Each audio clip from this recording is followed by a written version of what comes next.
Apa sebenarnya berlaku antara negara Iran dan juga Israel dengan Amerika Syarikat?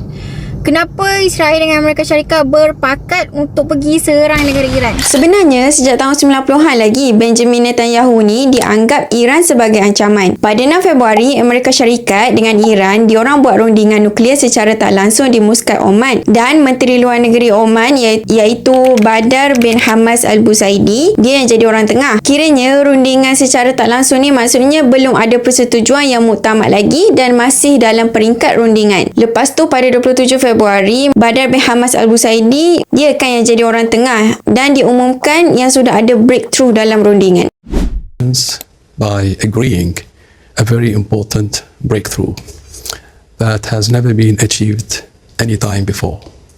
And I think if we can capture that and build on it, I think a deal is within our reach. It's an important achievement, I believe, is the agreement that Iran will never ever have a nuclear material that will create a.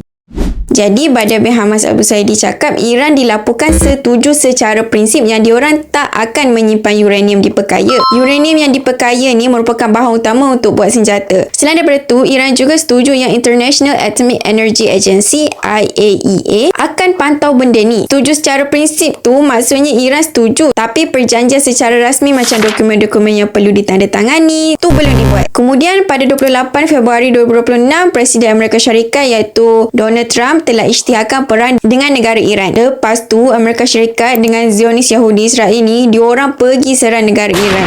Diorang yang serang dulu. Diorang musnahkan beberapa bandar termasuk ibu negara Iran iaitu Tehran serta sekolah perempuan di Minab yang mengorbankan dalam 153 orang termasuklah kanak-kanak. Nama operasi Amerika Syarikat ialah Operation Epic Fury, manakala Puak Zionis pula panggil operasi diorang sebagai Lion's Roar. Donald Trump kata serangan dekat negara Iran ni akan diteruskan sampai tercapai objektif diorang, iaitu yang pertama hancurkan peluru berpandu Iran, yang kedua untuk lumpuhkan tentera laut Iran, dan akhir sekali pastikan Iran tak boleh ada senjata nuklear. Bila Iran kena serang, diorang pun balas balik serangan. Diorang balas balik serangan dengan hantar peluru berpandu ke kawasan pendatang haram Israel, dan Iran juga serang pengkalan tentera Amerika Syarikat di Qatar, Kuwait, UAE dan juga Bahrain. Jadi kenapa Amerika Syarikat serang tadi? Macam kita cakap, isu utama ialah nuklear dan juga peluru berpandu yang ada di Iran. Amerika Syarikat dan pendatang haram Yahudi cakap Iran makin hampir untuk buat senjata nuklear yang berbahaya. Tapi Iran cakap mereka tak ada pun senjata tu. Diorang cuma buat program tenaga nuklear biasa je. Dan negara yang sebenar-benarnya dah ada senjata nuklear dekat Timur Tengah ialah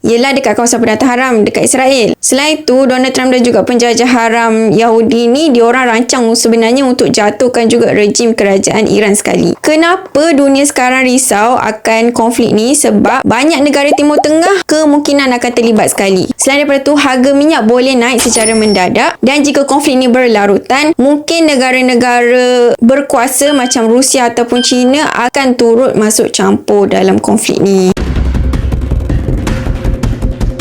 Sekarang media Iran dah umumkan secara rasmi yang pemimpin agung diorang, pemimpin teragung iaitu pemimpin tertinggi supreme leader diorang iaitu Ali Khamenei telah kecundang meninggal, dan mereka akan pilih pemimpin yang baru lah.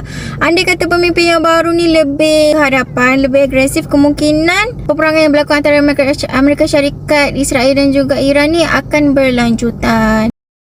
My proudest legacy will be that of a peacemaker and unifier. That's what I want to be, a peacemaker and a unifier. We in Israel don't want war. We want peace. وَإِذَا قِيلَ لَهُمْ لَا تُفْسِدُوا فِي الْأَرْضِ قَالُوا إِنَّمَا نَحْنُ مُصْلِحُونَ أَلَا إِنَّهُمْ هُمُ الْمُفْسِدُونَ